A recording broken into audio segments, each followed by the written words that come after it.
The first snowflake landed on Elara Zareth's measuring chain, while she was still arguing with the sky about mathematics and probability, and she brushed it away with the irritation of someone who had consulted 3 almanacs and a shepherd's moon calendar before setting out that morning. The high meadow spread around her in stubborn green optimism.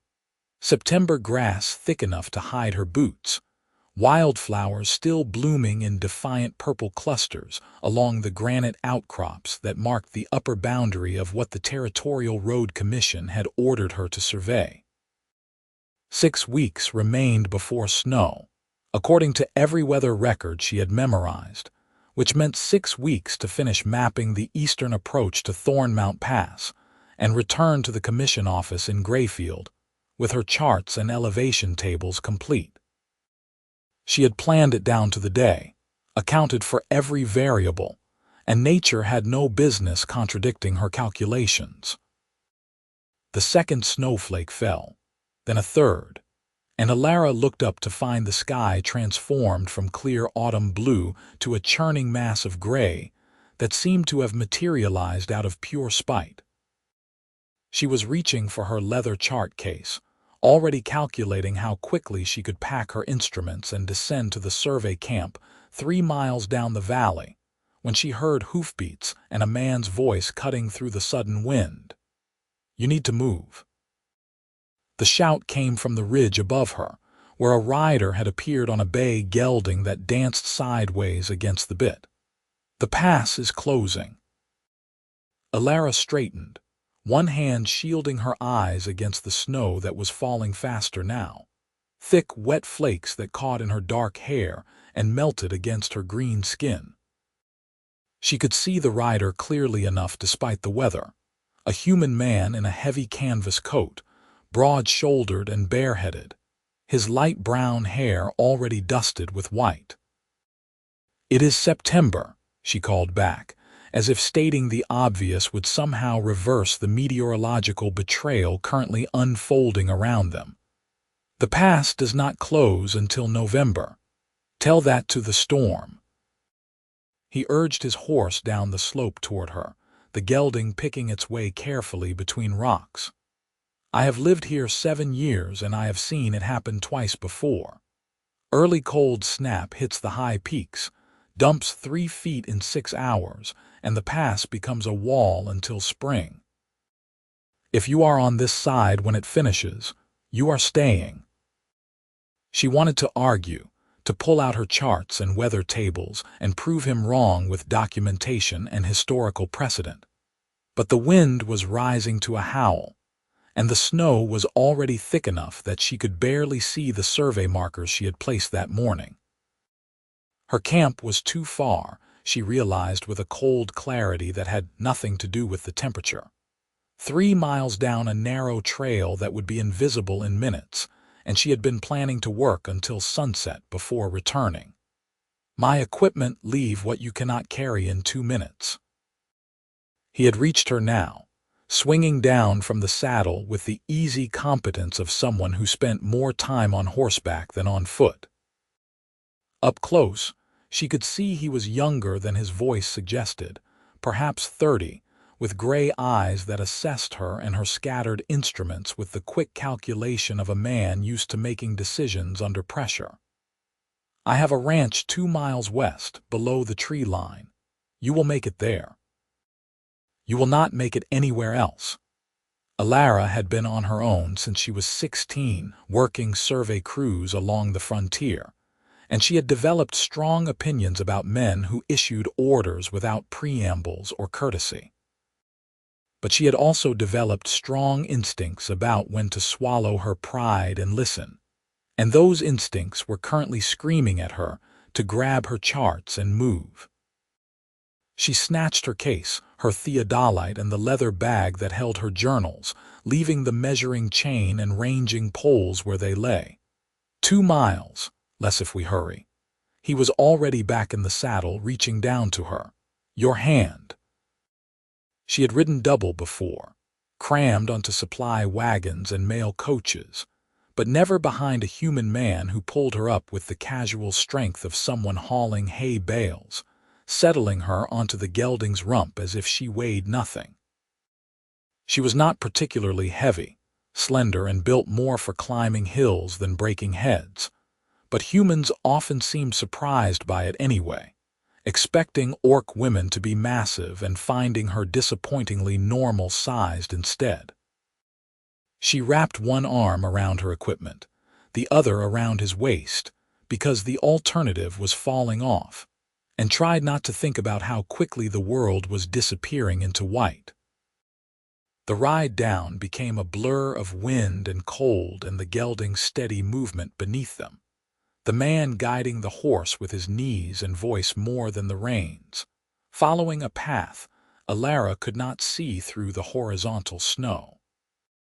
She caught glimpses of pine trees emerging like ghosts from the white, a creek bed, a fence line that the horse followed for what felt like miles but was probably less. Her fingers were numb inside her gloves, and her charts case was a frozen weight against her chest when they finally emerged into a clearing where buildings took shape. A long, low house built of logs and river stone, a barn larger than some village hall she had seen, corrals and sheds and the organized clutter of a working ranch that spoke of careful planning and hard labor. He dismounted in front of the barn and reached up to help her down, and when her boots hit the ground her legs nearly buckled from cold and cramps. "Can you walk?" "Yes." It came out sharper than she intended, pride overriding numbness, and she forced her knees to lock and hold her weight. "Thank you for the warning, and the ride. Thank me when we see if the stock survives." He was already leading the gelding into the barn, and Elara followed because standing in the snow seemed foolish and she had nowhere else to go. The barn was warm by comparison, or at least out of the wind, smelling of hay and cattle and horses. She counted 12 cows in the stalls she could see, another 4 horses, and heard more movement deeper in the building. He stripped the saddle from the gelding with quick efficiency, rubbed the horse down, and turned to face her properly for the first time since they had reached shelter. "Yates Thornwell.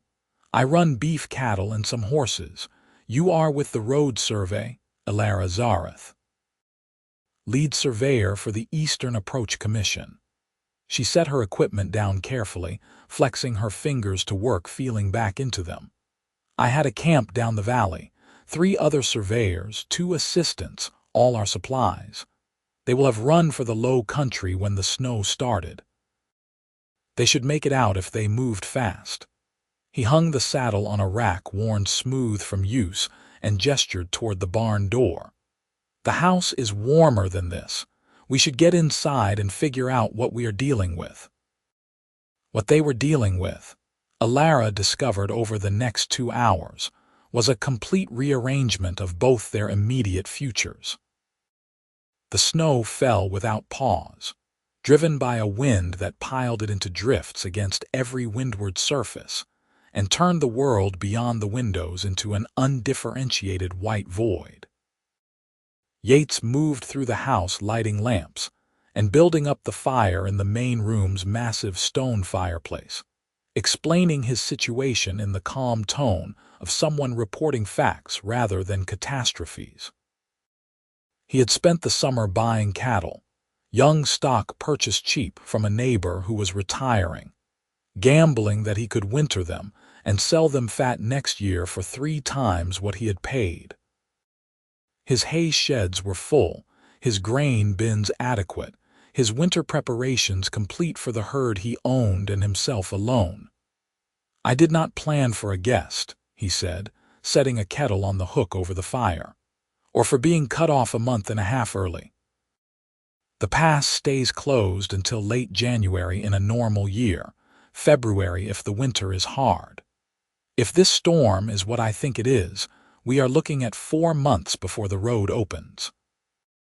Elara sat at his kitchen table, a solid slab of pine that looked hand-built, and tried to calculate the implications while her brain was still thawing.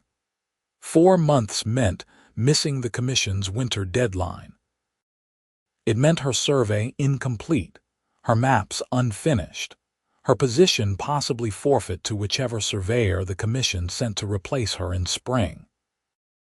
It meant living in close quarters with a human stranger who had every reason to resent her presence, eating his food and burning his firewood and contributing nothing to his operation, because she knew how to read theodolites and calculate grades, but had never worked cattle in her life. "I will not be deadweight," she said. "I can learn. Whatever needs doing, I can learn it." He looked at her across the table, steam from the kettle beginning to curl between them, and something that might have been amusement flickered in his gray eyes. "Do you know which end of a cow to milk?" "The end with the udder, presumably." "Good start." He poured hot water into 2 cups, added something from a tin that smelled like pine needles and mint. "I do not keep dairy cows, so that particular skill will not come up. But there will be feeding twice a day, water to haul when the creek freezes, equipment to mend, 100 small things that keep a ranch running through winter. If you mean what you say about learning, there will be work enough for both of us." She wrapped her hands around the cup he handed her, letting the heat soak into her palms. The drink tasted better than it smelled, faintly sweet and sharp at the same time. "What is this?" "Pine needle tea. Good for preventing winter sickness when you cannot get fresh greens." He settled into the chair across from her, his own cup cradled in hands that bore the calluses and scars of manual labor. "We should make an inventory tomorrow. Figure out how much food we have, how long it needs to last, whether we need to ration or cull some stock." The practicality of it steadied her, turned the situation from an abstract disaster into a series of concrete problems that could be identified and solved. Elara had built her career on solving problems, on finding the best route through impossible terrain, and making the numbers prove it. Being snowed in was just another kind of terrain, just another set of calculations. "I brought some supplies from my camp. 2 weeks of field rations, dried fruit, coffee. It is in my pack which I left." She stopped. Her pack was in her tent, 3 miles away and buried under snow by now. "We will retrieve what we can when the storm clears," Yates said. "If the camp is where I think it is, I know the area. But that might not be for days, and there is no guarantee what condition anything will be in after sitting under heavy snow." She nodded, adding that loss to her mental ledger. The rations would have helped, but she could survive without them. Her charts and instruments she had saved, which mattered more. "Your cattle. You said you might need to cull. What determines which ones?" "Age, health, breeding potential." "I keep the youngest heifers, the proven breeding cows, the best bull. The rest become meat for us and preserves for trade when the pass opens." He said it without sentiment, the math of survival on a frontier ranch. "I was planning to winter 32 head. That gave me a comfortable margin on feed. With the pass closing early and both of us eating, that margin is gone. I will need to cull heavier than I wanted." "How many?" 4, maybe 6. I will know better after inventory." He finished his tea and stood, moving to the window where snow had already drifted halfway up the glass. "The storm is getting worse. I need to check the barn again, make sure nothing is leaking and the stock has enough to get through the night. You should rest, get warm. There will be time enough tomorrow to figure out the details." Elara wanted to argue, to insist on helping immediately, to prove she meant her promise about not being deadweight. But her body was making compelling counterarguments, exhaustion and cold settling into her bones now that the immediate crisis had passed. "Where should I sleep?" "The bedroom through that door is mine. There is a spare room on the other side of the house, smaller, but it has a bed and a stove." He pulled his coat back on, wrapping a scarf around his neck. "Firewood is in the box beside the stove, already split. Blankets in the chest at the foot of the bed. Make yourself comfortable. I will be back within the hour." He left, letting in a swirl of snow and wind before the door closed behind him, and Elara sat alone in the sudden quiet of the house. The fire crackled in the hearth.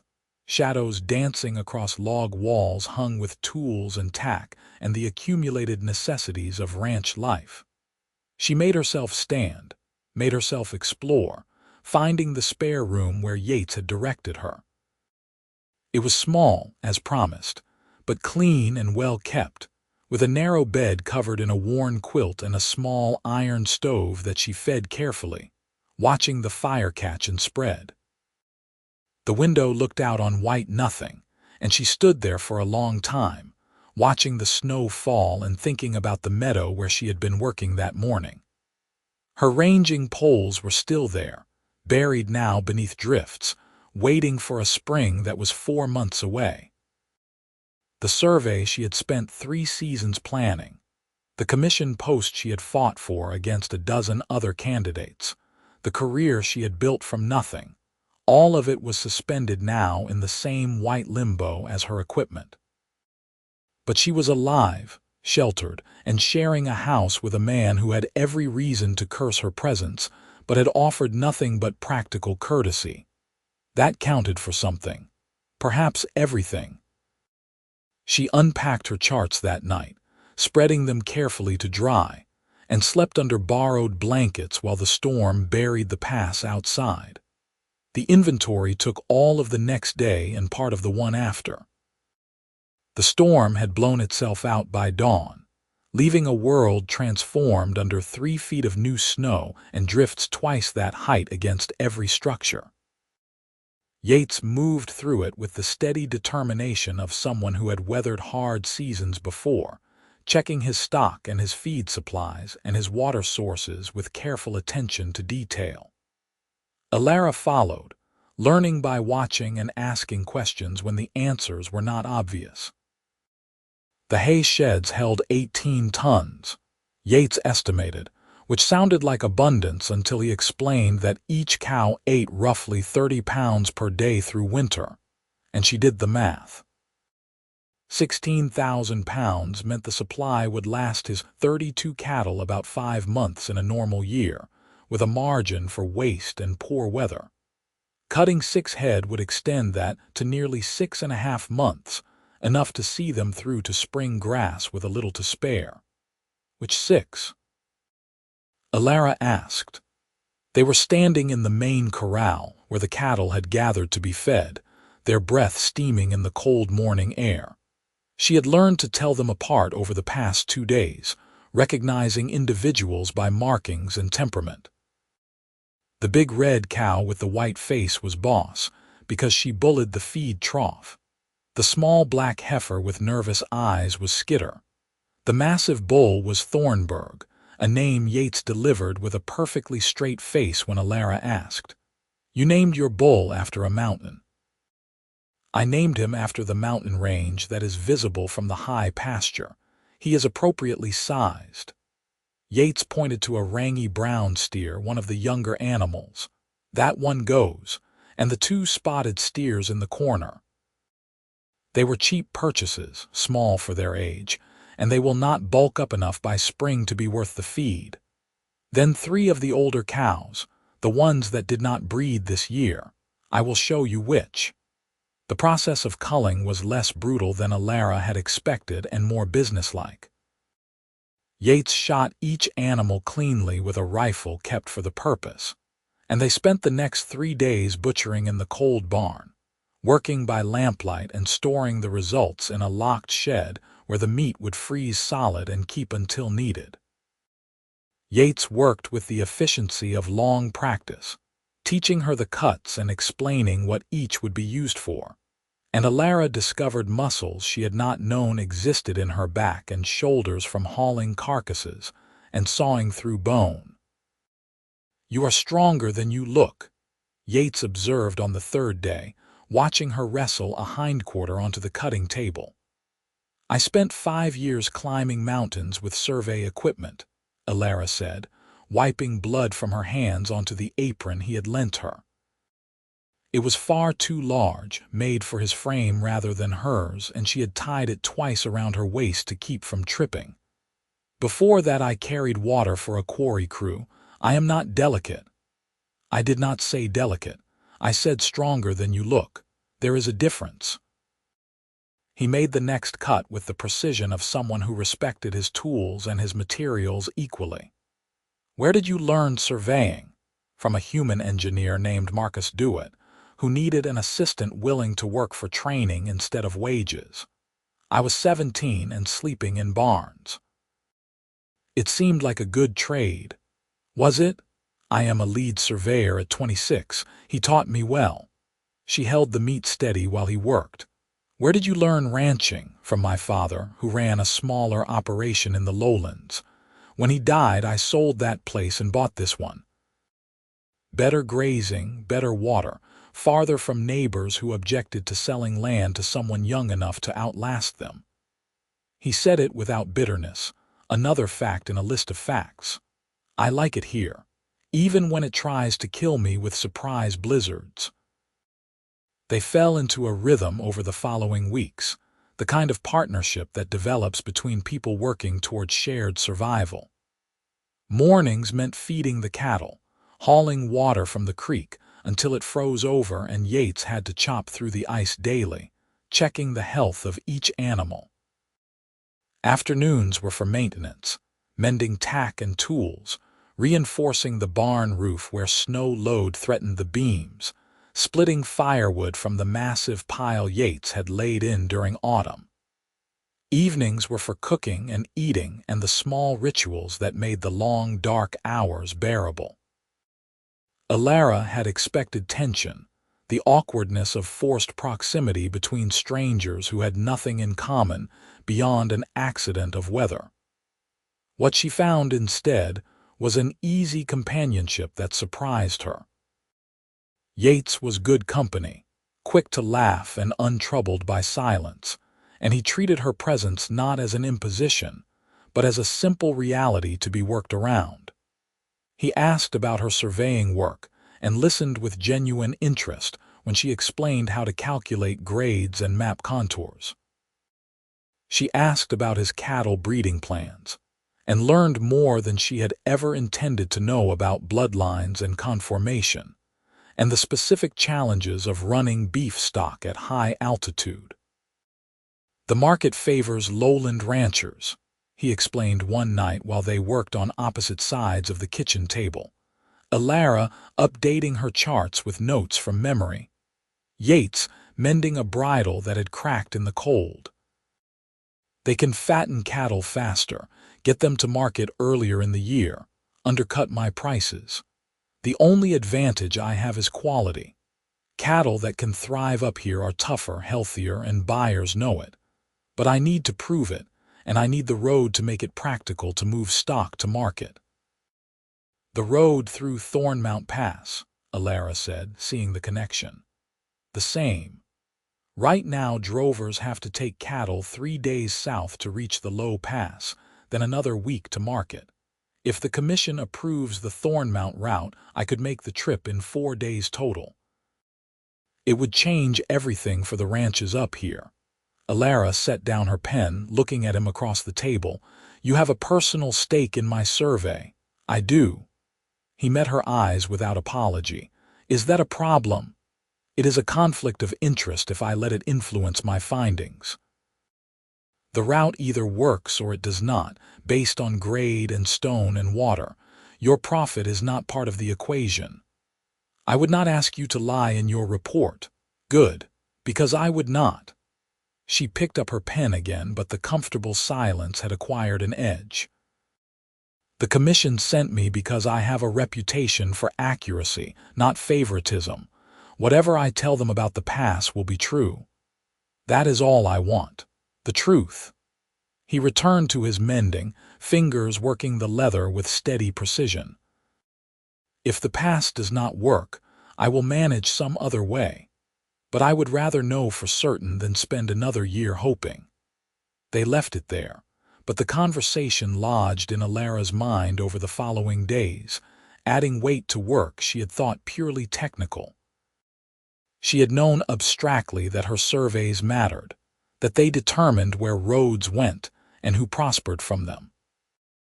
She had not before lived with someone whose future hung on her calculations, eaten his food and shared his work, and felt the weight of his hopes as a tangible thing across the dinner table.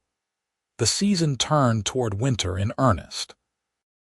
By mid-October, the creek was frozen solid, and Yates was hauling water from a spring he had dug out and lined with stone, farther from the house but reliable even in the hardest cold. By November, the snow had settled into a permanent feature, old drifts compacting while new storms added fresh layers. Elara had stopped thinking of the pass as something that might open unexpectedly and started thinking of it as a wall, absolute and immovable, the boundary of a world that had shrunk to the size of a ranch and the two people keeping it running. She learned to read weather in the color of the sky at dawn, in the way the cattle moved, in the specific quality of cold that meant a storm was coming versus the clear, sharp freeze of high pressure. She learned which cows were close to calving even though Yates had said spring was the normal season, learned to recognize the signs of illness in horses and the difference between a fence that needed mending today versus one that could wait until tomorrow. Her hands developed new calluses, her shoulders adjusted to the weight of hay bales and water buckets, and when she caught her reflection in the kitchen window, she barely recognized the surveyor who had knelt in a meadow, arguing with the sky about probability. Yates seemed equally transformed by proximity, though in subtler ways. He talked more as the weeks passed, told stories about his father and the lowland ranch, about neighbors and market trips, and the year a late frost had killed the hay, and they had fed the cattle on willow branches and prayers. He asked questions about Orc lands, about the clans that moved through the high country in summer, about her family, and what had brought her to surveying instead of the traditional crafts or seasonal herding most Orc women pursued. "My mother was a weaver," Elara said one evening in early December, working on a sock that had developed a hole. Yates had taught her to darn, amused by her complete ignorance of needle skills. Beautiful work, the kind traders came specifically to buy. She wanted me to learn, had the patience to teach anyone, but I could not sit still long enough to finish a single piece. I wanted to know what was over the next ridge, how far you could see from the high peaks, whether the maps in the trader books were accurate. Were they? Almost never. Mapmakers draw what looks good, not what is actually there. She bit off a thread, examining her repair work critically. It was ugly but functional, which seemed to be the standard for most of her domestic skills. I decided I could do better. "You were right," Yates said. He was working on the accounts, a ledger book spread in front of him filled with careful notations of expenses and income. "I saw the charts you brought. They are extraordinarily detailed. They are incomplete." She set the sock aside, looking at the charts in question where they lay drying on top of the cabinet. She had spread them out again after the last storm, checking for moisture damage. "I had 3 more weeks of work before I could finalize the eastern approach. Without that data, the commission will have to send someone else to finish. Or you could finish when the pass opens. If they hold my position that long, the commission is not known for patience with delays." She had tried not to think about it too much, about what she would return to in spring. A letter of dismissal seemed likely. A demand for reimbursement of her surveying advance seemed possible. The idea that she might have to start over, rebuilding her reputation from a single failed contract, sat like a cold weight in her chest whenever she let herself consider it. Yates put down his pen, giving her his full attention in the way he had, as if whatever she was saying was the only thing that mattered in that moment. "You could not have predicted the storm. No one could. I should have worked faster."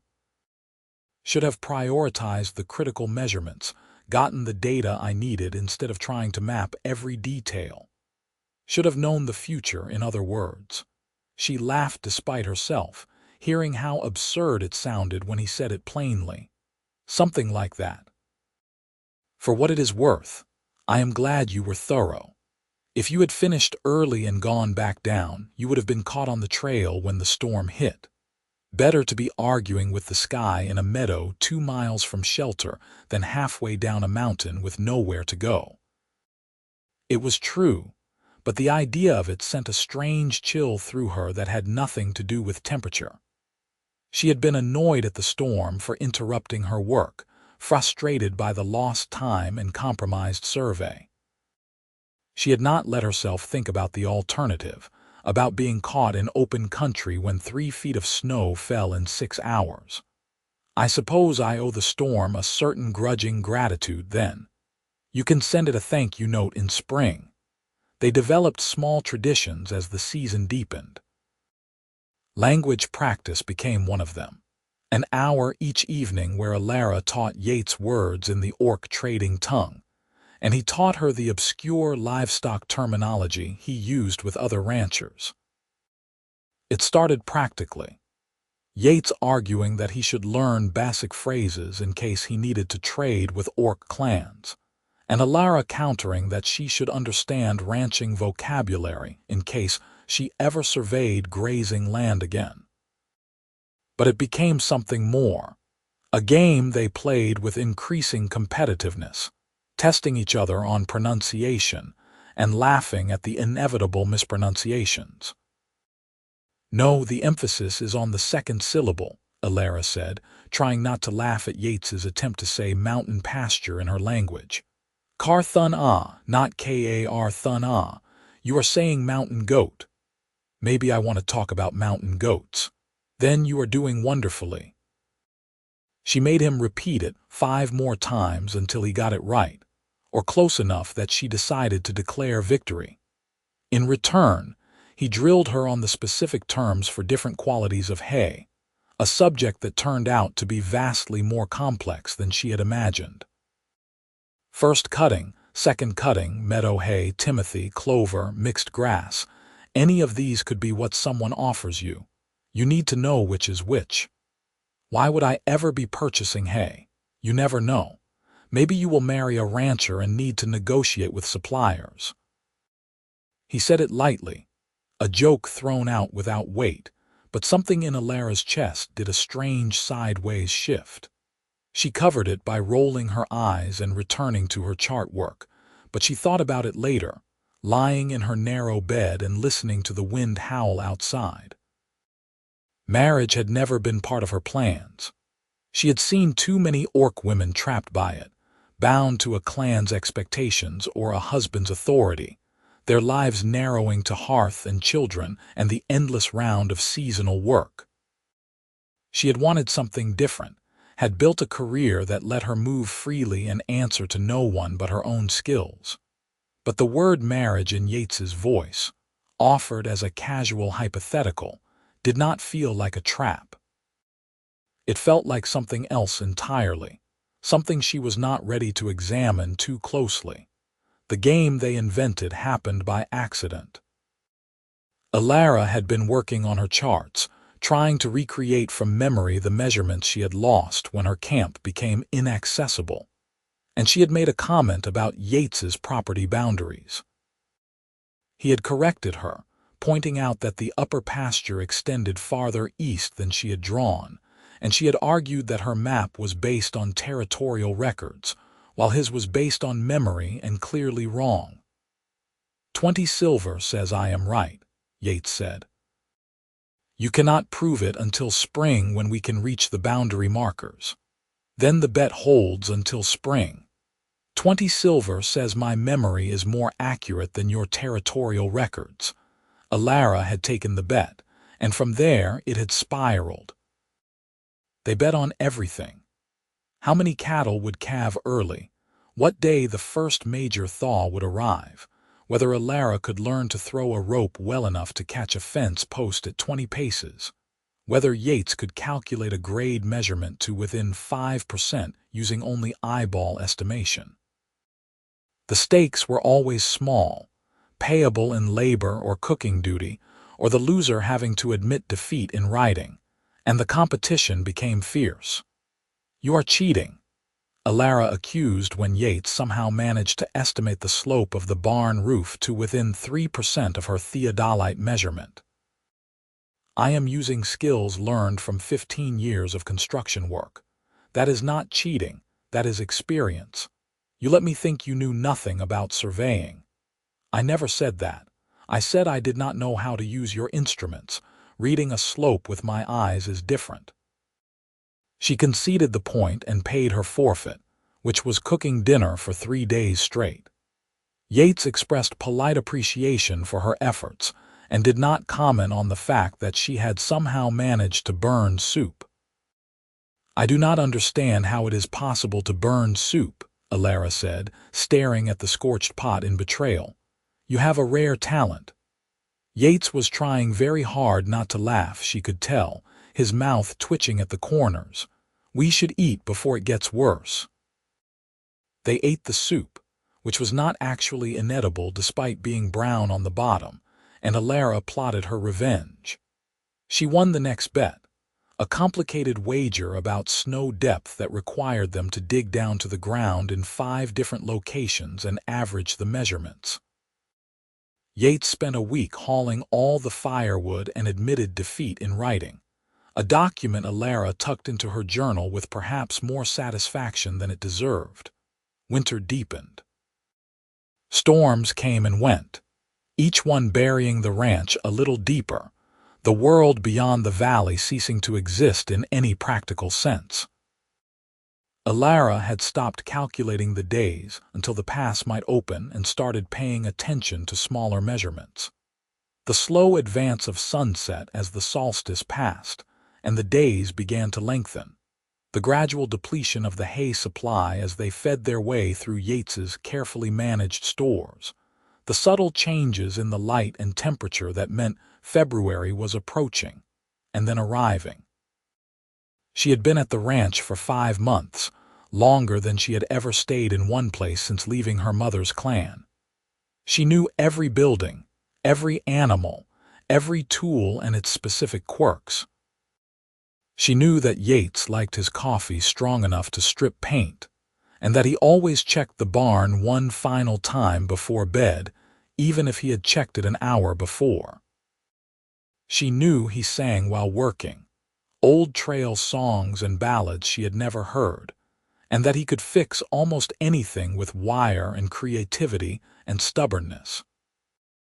She knew the exact angle of his smile when he was about to say something outrageous, and the way he listened when she talked about surveying, giving her ideas the same serious attention he gave his cattle. She knew, with a certainty that had crept up on her so gradually she could not identify the exact moment of realization, that she was in love with him. It was not a convenient discovery. Elara had spent her entire adult life avoiding emotional entanglements, had watched too many talented women derailed by romance, and refused to become another cautionary tale. Love was supposed to be a distraction, a complication, something that made people stupid and clouded their judgment. It was not supposed to feel like this. A steady warmth that made work easier and silence comfortable, a bone-deep certainty that she was exactly where she belonged. She had not planned to tell him. The pass would open eventually. She would return to her surveying career or start over if necessary, and whatever she felt could remain private and manageable. But winter at close quarters made privacy difficult, and she had never been particularly good at hiding what she thought.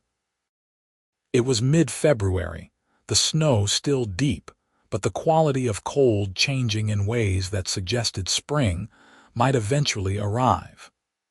A heifer had gone into labor unexpectedly, one of the younger cows they had kept through the winter, and she was struggling. Elara had watched Yates work with quiet desperation for 3 hours, trying everything he knew to help, And finally the calf had come, slick and steaming in the cold barn air. But the heifer was exhausted and bleeding more than she should, and Yates's face had gone grim in the lamplight. "I need to stitch her," he said. "Hold the lamp steady." Elara held the light while he worked, hands rock steady despite what she knew was crushing pressure. The wrong move could kill the heifer, waste the calf that had survived birth, undo months of careful planning. He stitched with the same precision he brought to everything, and after an eternity that was probably 20 minutes he sat back and wiped blood from his hands. She should recover. Keep the calf with her, make sure he nurses. I will check them again in a few hours. They walked back to the house through snow that squeaked under their boots, the cold sharp enough to make breathing painful. Inside, Yates built up the fire and put water on to heat, and Elara watched him move through the familiar routine and felt her careful control slip. "You are good at this," she said. He looked up, surprised. "At what?" "All of it. The ranch, the animals, the decisions that need to be made. You do not hesitate when it matters." "I hesitate plenty. I just do not let it stop me." He poured hot water into the basin, washing blood and birth fluids from his hands and arms. "Why do you ask?" "Because I love you," Elara thought. And the words were right there, so close to the surface that swallowing them took physical effort. "Because watching you save that heifer was the most attractive thing I have ever seen. Because I have been here 5 months, and the idea of leaving makes my chest hurt." "I was impressed," she said instead. "You handled a difficult situation well. Thank you."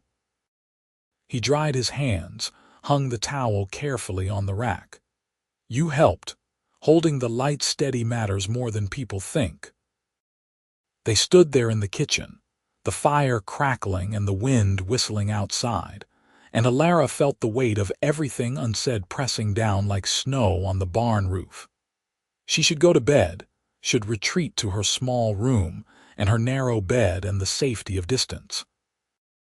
She should absolutely not close the space between them and reach for his hand. She reached for his hand. Yates looked down at their joined fingers, his calloused and scarred from years of work, her stained with ink and rough from recent labor. He looked up at her face, and his expression did something complicated, surprise and understanding, and a question he did not voice. "Elara, I know it is not practical," she said, cutting him off before he could finish whatever he had been about to say. "I know I am leaving when the pass opens, that we have no future past spring.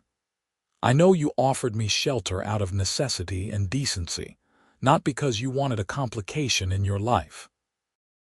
But I have been here 5 months and I need you to know that she faltered, the words harder to say aloud than she had expected. "That I care about you, more than is wise." Silence, long enough that she started to regret every choice that had led to this moment. Then Yates stepped closer, his free hand coming up to cup her cheek with a gentleness that made her breath catch. "You think I offered you shelter out of necessity?" His voice was low, rough with something she could not quite identify.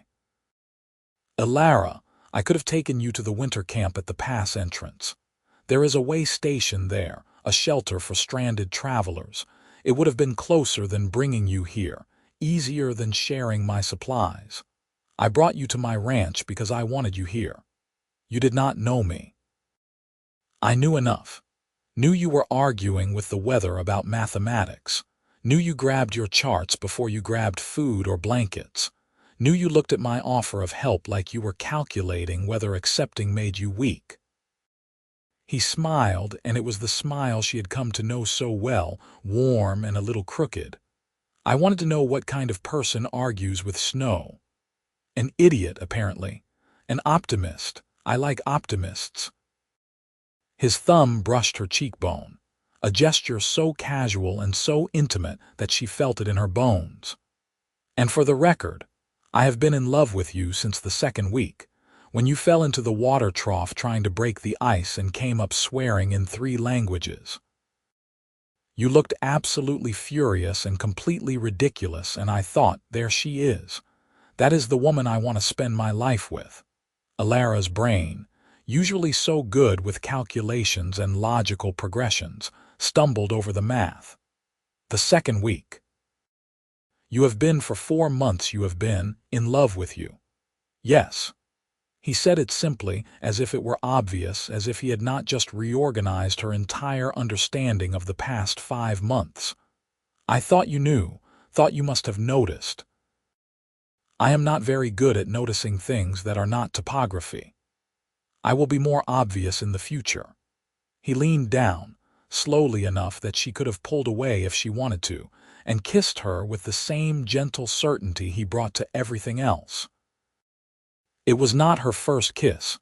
She had experimented enough in her late teens to know the mechanics, but it was the first that felt like a homecoming, like arriving somewhere she had been trying to reach without knowing the destination.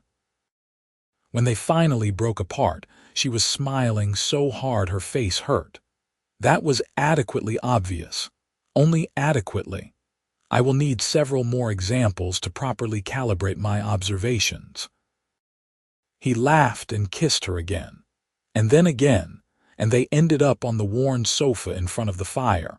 Elara tucked against his side and his arm around her shoulders, watching the flames and not talking about the future because the present was complicated enough. But the future arrived anyway, as futures do. March came with warmer winds and the first real thaw, snow melting off the south-facing slopes and turning the valley into a sea of mud. The pass was still closed, would be closed for weeks yet according to Yates's experience, but the slow transformation towards spring had begun. Elara returned to her charts, working through the calculations she had been postponing, trying to finalize the survey data from memory and estimation. And that was when she found it. She had been working on the elevation tables, double-checking her numbers against the territorial maps the Commission had provided. The proposed route ran through the pass at a specific point, chosen by the Commission's engineer based on what the documentation claimed was the lowest grade and most stable ground. Elara had been sent to verify those claims, to make sure the route was practical, but the numbers were wrong. Not wrong because of errors in her measurement, wrong because they had been deliberately altered. The territorial maps showed the route passing through land that the elevation tables said was 50 feet higher than claimed. Someone had changed the documentation to make the route appear more favorable than it actually was. And when Elara pulled out the property records she had been given, cross-referencing them with the boundary markers she had seen before the storm, she found the second problem. The proposed route would require the Commission to purchase a specific strip of land through the high valley. And that strip, according to the property records, belonged to a single owner who had conveniently offered to sell it to the Commission at a generous price. The same strip that her actual survey data said was wrong for the road, that would require massive grading work and reinforcement to be stable. There was a better route. Her preliminary measurements had suggested it, and now that she had time to work through the numbers carefully, she was certain. A path 2 miles north would have better grades, more stable ground, and would pass through territorial land that required no purchase. It would also bypass Yates's Valley instead of running through it, and bypass the land that someone was trying to sell to the Commission for what she could now see was a small fortune. Someone on the Commission, or connected to it, was running a scheme. They had falsified the survey data to justify a route that benefited them financially, and they had sent her to rubber stamp their decisions without realizing she would actually check the numbers. Elara sat at the kitchen table with her charts spread around her and felt her carefully built career crumble to dust. If she reported what she had found, she would be accusing someone powerful of fraud. The Commission would not thank her for it. They would more likely dismiss her claims, discredit her work, and ensure she never surveyed professionally again. But if she did not report it, if she let the false route stand, she would be complicit in the fraud. She would be signing her name to a lie, betraying everything she had built her reputation on. And there was a third option, one that made her stomach hurt to consider. She could finalize her survey with the alternate route, the better route, and present it as her professional recommendation. It would be honest, accurate, and almost certainly rejected because it contradicted the Commission's preferred plan and eliminated their financial incentive. But at least she would have tried. She was still sitting there, staring at the numbers and trying to decide which form of professional suicide to commit, when Yates came in from the evening feeding. He took one look at her face and set down the bucket he had been carrying. "What is wrong? The survey is corrupt." She heard her voice, flat and tired, as if from a distance. "The route the Commission wants is wrong, deliberately wrong to benefit whoever owns the land they plan to purchase. There is a better route, but reporting it will likely end my career." Yates pulled out a chair and sat down across from her, giving her his full attention. "Show me." She walked him through it, the falsified elevations and the suspicious land purchase, and the alternate route her own measurements supported. He listened without interrupting, studying the charts with the same focus he gave to difficult problems with cattle or equipment. "The alternate route," he said when she finished. "Where does it run? North of your valley. It would miss your property entirely. So if you report it, I lose the road access I was hoping for." "Yes." She met his eyes, needing him to understand. "I am not doing this to hurt you. The northern route is genuinely better, but I know what it costs you." "What does it cost you?" "Possibly everything. The Commission will not be happy that I am contradicting their plans. They may dismiss my findings, claim I made errors, blacklist me from future work. But your findings are correct. Yes. Then you have to report them."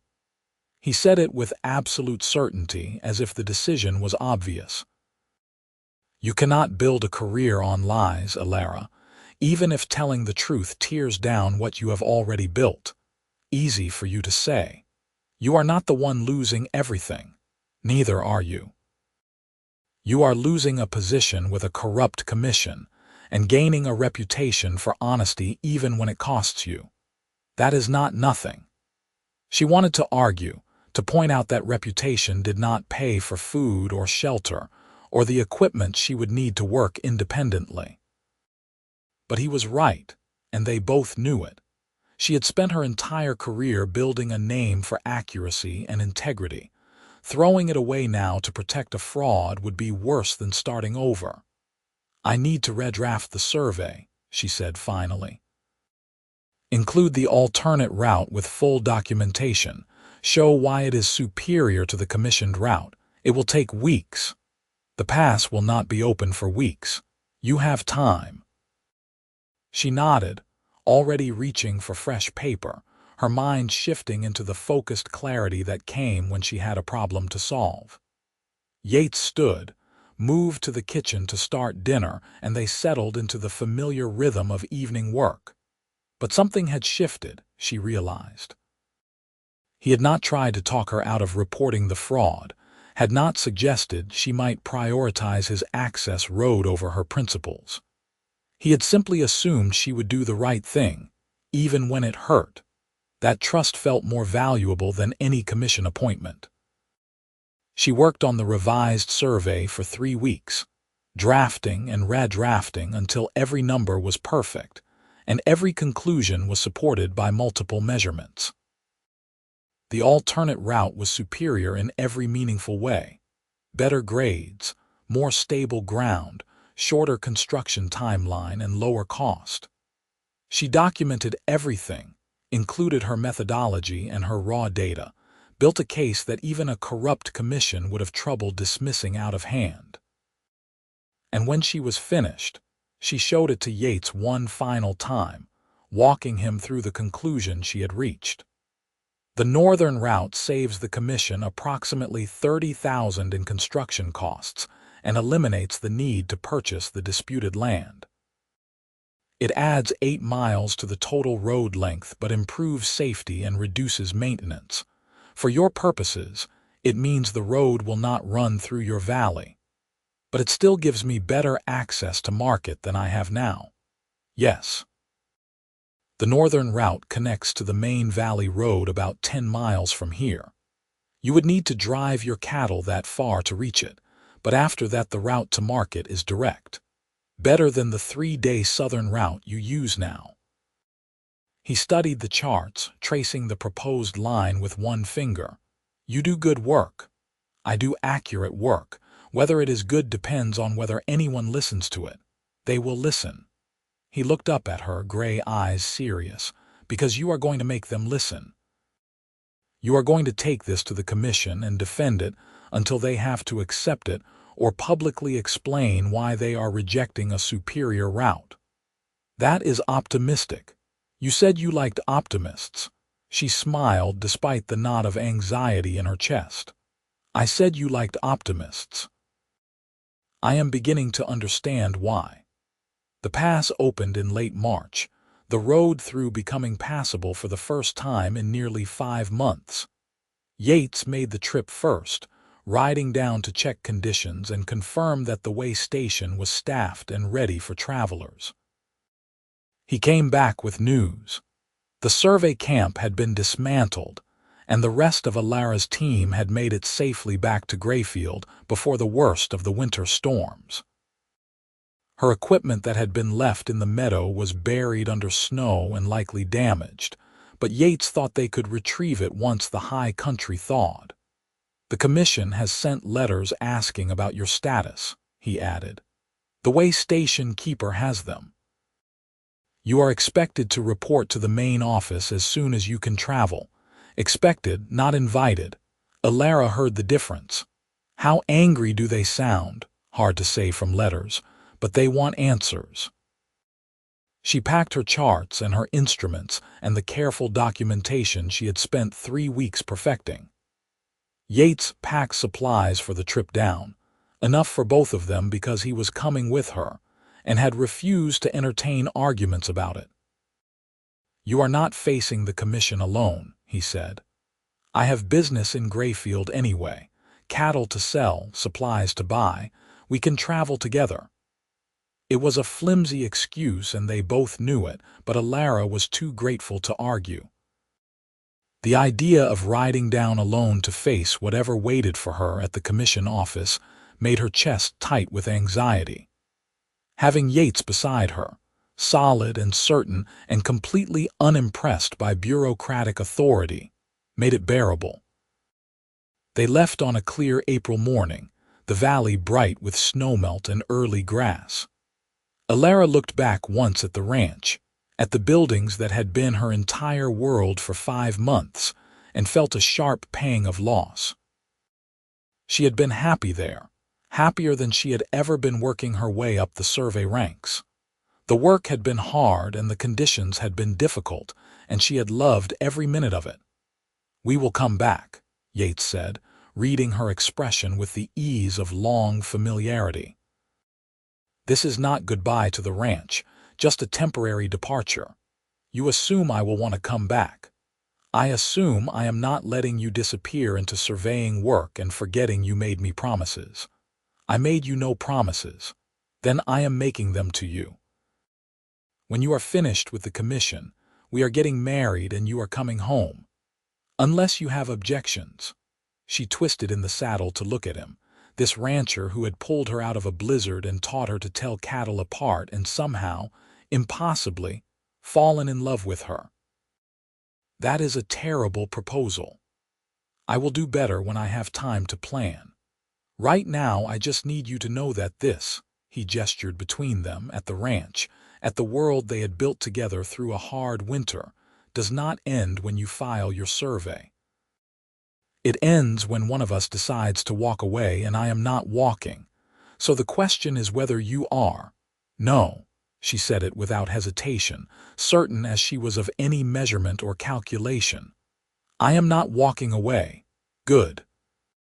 Then we are engaged provisionally until I can manage a proper proposal. You are insane. Probably. Do you object? She kissed him, there in the saddle on the muddy road leading down from the ranch, and decided that objections could wait for a more convenient time. The trip to Grayfield took 4 days, the roads worse than usual after the hard winter, but passable with care. They reached the territorial capital on a gray afternoon, the town sprawling and busy after the quiet of the ranch. Elara had spent enough time in Grayfield to know her way around, and she led them directly to the Road Commission office, a stolid brick building near the Territorial Government Hall. The clerk at the front desk looked up when they entered, her expression shifting from professional courtesy to something harder when she recognized Elara. "Miss Zareth, you are expected. 2nd floor, Commissioner Aldrich's office. Immediately." "Friendly," Yates murmured as they climbed the stairs. "I have been missing for 5 months, and the survey is incomplete. I was not expecting friendly."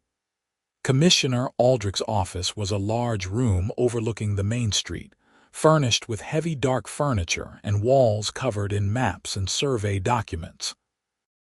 The commissioner himself was a broad man in late middle age, his gray hair thinning and his expression set in hard lines as Elara entered. 2 other men sat in chairs facing the desk, and Elara recognized one of them, Senior Engineer Paul Breckett, the man who had hired her for the survey. "Miss Zareth," Aldrich did not stand or offer a hand, "we had begun to assume you were dead. I was snowed in at a ranch near the pass. I apologize for the delay in reporting. Snowed in." Aldrich's tone made it clear what he thought of that excuse. "For 5 months. The pass closed in early September and did not reopen until late March. I could not send word or return to complete the survey." She kept her voice level, professional, the same tone she had used in 100 meetings with clients and officials. "However, I was able to complete my analysis using the data I had collected before the storm. I have the final survey here."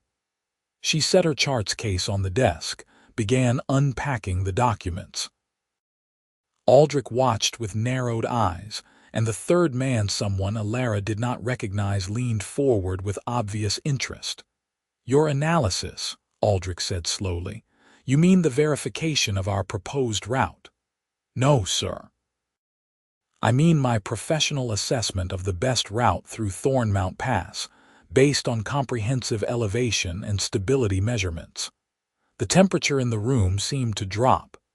Breckett shifted in his chair, suddenly uncomfortable. The third man, older, well-dressed in a way that suggested money and position, went very still. "We sent you to verify a route, not to invent a new one," Aldrich said. "You sent me to conduct a thorough survey of the eastern approach. That is what I did." Elara spread the first chart across the desk, her hands steady despite the adrenaline singing through her veins. "The proposed route has several significant problems. The grade is steeper than your documentation claimed, requiring extensive grading work. The ground is less stable than represented, particularly through this section where the underlying stone is fractured, and the elevation tables you provided me were inaccurate by an average of 40 feet. Inaccurate." The third man spoke for the first time, his voice cold. "You are accusing this commission of providing false data. I am stating that the data I was given does not match my field measurements. Whether the inaccuracy was accidental or deliberate is not my concern. My concern is ensuring that the road, when built, is safe and cost-effective." She pulled out the second chart, the alternate route marked in clear blue ink. "This northern route provides superior grades, more stable ground, and easier construction. It is also approximately $30,000 less expensive than the proposed route, because it does not require the commission to purchase land from private owners. The silence that followed was absolute. Aldrich and the third man exchanged a look that confirmed everything Elara had suspected about the corruption underlying the original route. Beckett was staring at the charts with an expression of growing horror, and Elara realized that he, at least, had not been part of the scheme. "These are serious allegations," Aldrich said finally. "Do you have proof?" "I have comprehensive survey data, methodology notes, and comparative analysis, all documented and available for independent verification." She met his eyes without flinching. "I also have copies of the elevation tables you provided, with the discrepancies clearly marked. If the Commission wishes to dispute my findings, I invite you to send another surveyor to check my work." "That will not be necessary." The third man stood, buttoning his coat with sharp, angry movements. "Commissioner, I believe this matter requires further discussion, in private." "Of course, Councilman Harding." Aldrich stood as well, his face flushed. "Miss Zareth, you will wait outside while we review your materials." "I would prefer to remain and answer any technical questions." That was not a request. Yates, who had been standing quietly near the door throughout the exchange, stepped forward. "I would like to see the survey as well if there is to be a review. I own property affected by both the proposed route and the alternate. I have a right to understand what is being decided." Harding rounded on him, irritation flashing to anger. "This is a commission matter. It does not concern private landowners. A road through my valley does not concern me." Interesting interpretation. Yates smiled, and it was the most dangerous expression Elara had ever seen on his face. "I think I will stay, unless you would like to explain to the territorial governor why you are conducting road commission business behind closed doors, excluding affected citizens." It was a bluff, a calculated gamble that Harding was not willing to risk public scrutiny. For a long moment the outcome balanced on a knife edge, Harding's face darkening and Aldrich looking between them with barely concealed fury. Then Harding sat down, slowly, and gestured for Yates to take the remaining chair. "Fine. Stay. But this had better be a waste of my time, Miss Zareth, because if your survey is anything less than flawless, I will see to it that you never work in this territory again." "My survey is flawless." She said it with absolute confidence and spent the next 2 hours proving it. They went through every measurement, every calculation, every conclusion she had drawn. Beckett asked questions, technical and precise, and seemed increasingly convinced as Elara answered them.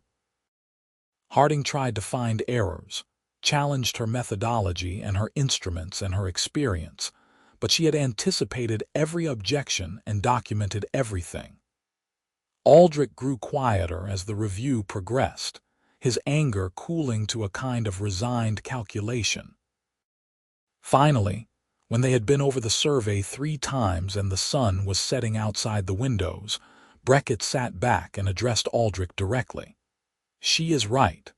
The northern route is superior in every measurable way.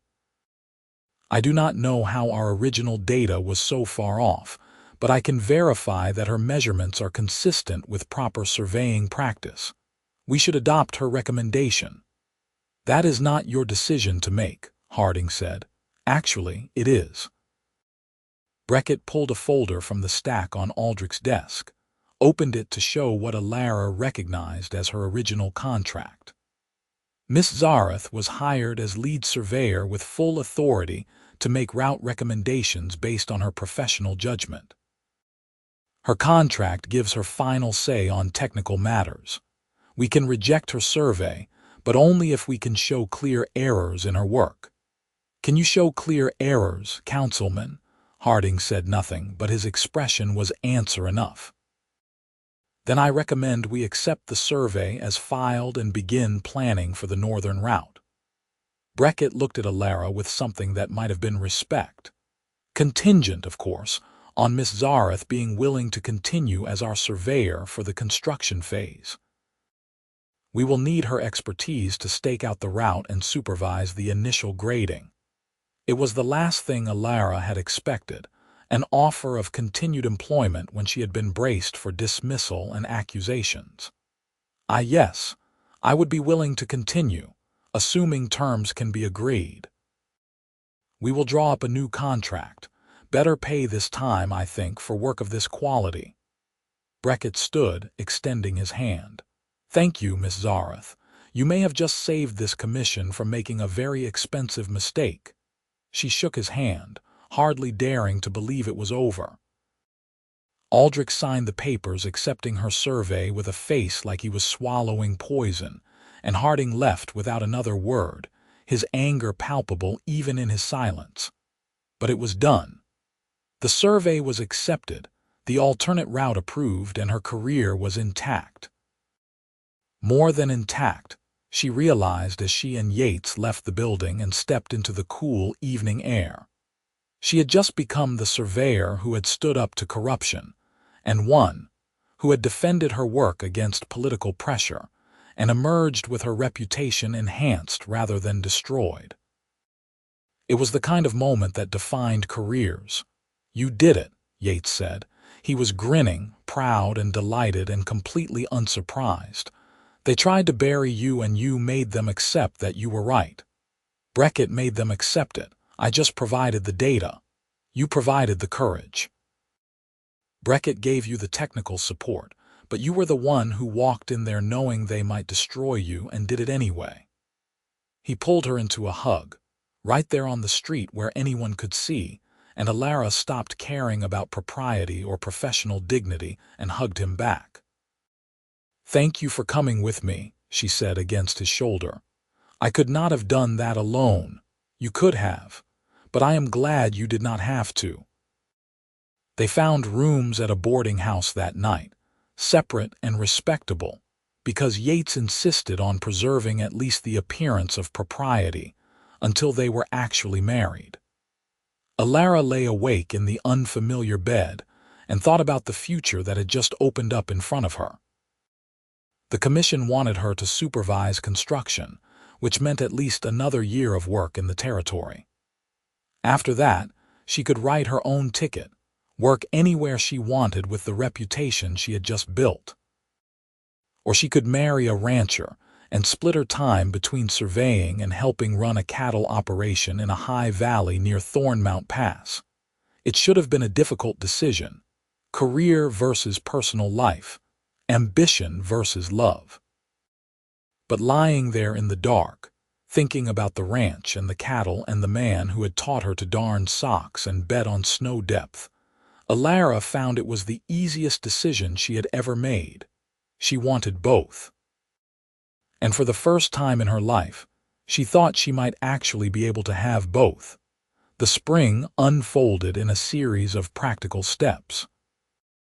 Elara negotiated her new contract with the Road Commission, securing terms that gave her control over her schedule and the authority to hire her own survey crew. Yates sold his cattle at prices that made the hard winter worthwhile and purchased the supplies he needed to expand his operation. They returned to the ranch together in early May, and Elara split her time between working with the commission engineers to stake out the new route and helping Yates with the endless work of running a ranch. It was exhausting and exhilarating in equal measure. Some days she was up at dawn measuring grades and arguing with construction crews about proper drainage. Other days, she was hauling hay and mending fences and learning the specific skills required to keep cattle healthy through calving season. The work was never finished, the problems were never fully solved, and she had never been happier. They were married in late June, on a bright morning in the high meadow where the snow had first trapped her 9 months earlier. The ceremony was small, just a traveling priest and a few neighbors from the surrounding ranches, the words simple and the promises binding. Elara wore a dress borrowed from a neighbor's wife, green fabric that brought out her skin and made her feel almost pretty. Yates wore his best coat and looked nervous in a way she had never seen him, stumbling over his vows until she squeezed his hand and he found his words again. "I promise to love you through every season," he said, gray eyes serious. "Through blizzards and droughts and whatever else comes. I promise to trust your judgment even when I disagree, to support your work even when it takes you away, and to make our home a place you want to return to. I promise to be your partner, your friend, and your husband, for as long as we both live." Elara's own vows were simpler, the words harder to find because emotions had never been her strength. "I promise to choose you every day for the rest of my life, to build something with you that matters more than my career or my pride. To stay even when it is hard, to fight for us when it would be easier to walk away. I promise to love you, Yates Thornwell, with everything I am and everything I will become." The priest pronounced them married and Yates kissed her while the small congregation applauded. And Elara thought about the surveyor who had knelt in this meadow arguing with the sky about snow. That woman had been so certain she knew what she wanted, so focused on her career and her independence that she had never considered there might be something better. She had been wrong. This was better. This partnership, this shared life, this man who believed in her enough to let her be fully herself while building something new together. This was worth every risk, every sacrifice, every moment of fear she had felt facing down the commission. The road construction began in July, crews working their way through the pass following Elara's carefully staked route. She supervised the initial work, checking grades and drainage and making sure the construction matched her specifications. By August, the route was clear enough to see its shape, a clean line through the high country that avoided the problems of the original proposal. The Road Commission held a formal ground-breaking ceremony in September, exactly 1 year after the snow had closed the pass. Councilman Harding was notably absent, having resigned from the commission amid questions about his land dealings. Commissioner Aldrich attended but did not speak, his role reduced after an audit uncovered irregularities in several other projects. Breckett had been promoted to senior commissioner, and he gave a speech crediting Elara's survey with saving the territory thousands in construction costs. They unveiled a boundary marker at the ceremony, a granite post set at the high point of the pass. Carved into the stone were 2 names: Elara Zareth Thornwell, lead surveyor, and Yates Thornwell, contributing landowner. It was a small recognition, the kind of thing most people would never see or care about. But standing there with Yates's hand in hers, looking at their names cut into permanent stone, Elara felt a satisfaction deeper than any commission appointment or professional accolade. This was legacy. This was work that would outlast them, that would matter to people they would never meet. And they had built it together. Life settled into new patterns over the following months. Elara continued to work on survey projects, taking contracts that let her stay close to home and turning down those that would have required extended travel. Yates expanded his cattle operation, using the profits from his sale and the improved road access to build the breeding program he had been planning. They worked together when the jobs aligned and worked separately when they did not, and came together each evening to share meals and stories and the quiet companionship of people who knew each other completely. There were hard days, of course. Days when the ranch demanded everything, and the survey work piled up faster than she could finish it. Days when they argued about money or priorities, or whether to buy more cattle or save for a new barn. Days when Elara missed the freedom of her old life, answering to no one and moving on when a job was finished.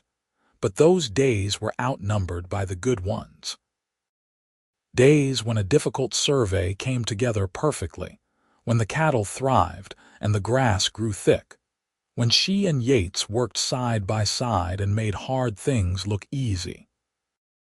Days when she rode to the high meadow and remembered the woman who had knelt there arguing with the sky, and felt grateful that the snow had come early and sealed the pass, and given her something she had not known to want. By the following spring, as the pass opened again and the cycle turned toward summer, Elara discovered she was pregnant. It was unexpected. They had been careful but not overly concerned, and the news brought a new kind of fear she had never experienced. She had built a career in a profession that required physical strength and long days in rough country. She had no idea how to be a mother, had never particularly wanted to learn. But watching Yates's face when she told him, seeing the joy and terror and fierce protectiveness that washed over him in waves, she thought maybe it would be all right. Maybe she could figure out how to do this too, the same way she had figured out cattle and ranch work and marriage. One step at a time, with a partner who would catch her if she stumbled. Their daughter was born in January, during a cold snap that reminded Elara painfully of the winter she had spent snowed in. Labor was hard and long, and there were moments when she thought she would not survive it, when the pain was too much and her strength was gone. But Yates was there, holding her hand and talking her through it, and eventually their daughter arrived, small and furious and absolutely perfect. They named her Nora, a good strong name that fit the red-faced infant who glared at the world like she had opinions about it already. Elara held her and felt something shift inside her chest, a reordering of priorities so fundamental that it changed everything. She had thought her career was what mattered most. Then she had thought it was Yates, this partnership they had built. But holding Nora, feeling the weight and warmth of this new person they had created, Elara understood that it was all connected. Her work gave her purpose and income, and the satisfaction of doing something she was good at. Yates gave her partnership and love and a home worth returning to. Nora gave her future, a reason to build something that would last beyond her own lifetime. None of it was what she had planned. All of it was better than anything she could have imagined. The years unfolded. Nora grew from infant to toddler to a small girl who followed Elara on survey trips and helped Yates with the cattle.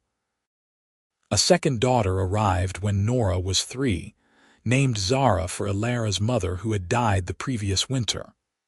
The girls were different as summer and winter, Nora bold and loud and fearless, Zara quiet and thoughtful and patient. They fought and played and learned the ranch the way Elara had learned it, through work and observation, and the slow accumulation of knowledge that came from living close to the land. Elara continued to survey, building a reputation that brought her contracts from across the territory and beyond. She turned down more work than she accepted, choosing projects that interested her and fit her family's schedule. The road through Thornmount Pass became one of the busiest in the territory, and every time Elara traveled it, she saw the boundary marker with their names and felt a quiet pride.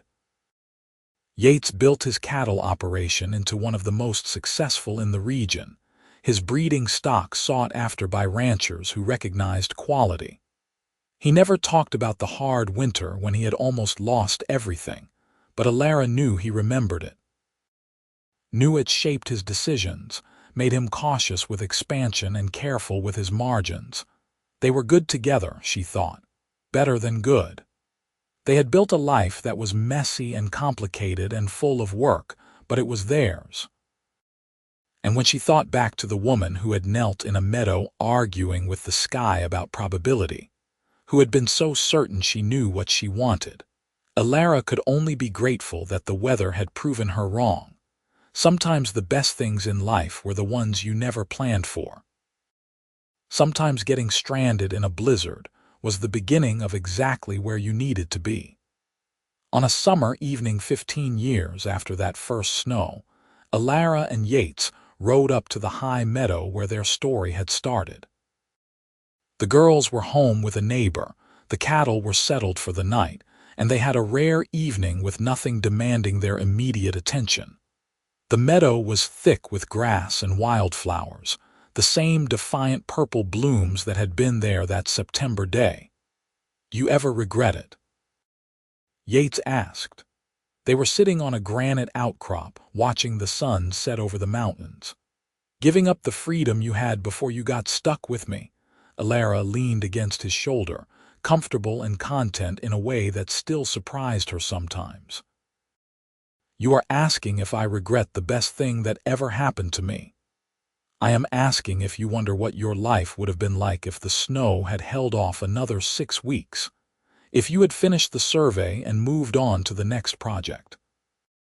She thought about it honestly, because he deserved honesty. Thought about the career she might have had, the places she might have seen, the freedom she had valued so highly. "I think I would have been good at it. I think I would have built a solid reputation and worked until I was too old to climb mountains. I think I would have been successful and independent and probably lonely, though I would not have realized it. And instead I have you, and the girls, and a ranch that I love as much as any survey project. I have work that matters and a home that is actually home, not just a place I sleep between jobs. I have everything I did not know I wanted." She turned to look at him, this man who had pulled her out of a blizzard and taught her what partnership meant. "So no, I do not regret it, not for a single moment." He kissed her then, gentle and familiar, and they watched the sun set over the pass that had brought them together.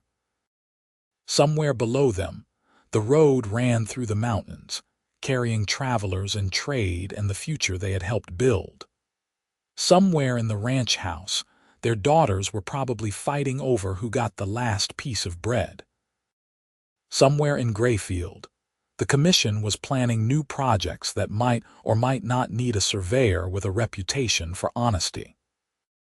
But here, in this meadow where the snow had sealed the pass and changed both their lives, there was only the two of them and the quiet certainty that they had made the right choice. That sometimes being stranded was the beginning of being found. That sometimes the best routes were the ones you mapped together, one careful measurement at a time. The light faded to purple and then to darkness, stars emerging overhead in the clear mountain air. They rode home together through the familiar valley, toward the house where lamps were already lit and their daughters were waiting. Toward the life they had built from a blizzard and stubbornness, and the kind of love that survived hard winters and came out stronger. It was not the ending Elara had planned, all those years ago when she had been young and certain and alone. It was better, and she would not change a single moment of the journey that had brought her here.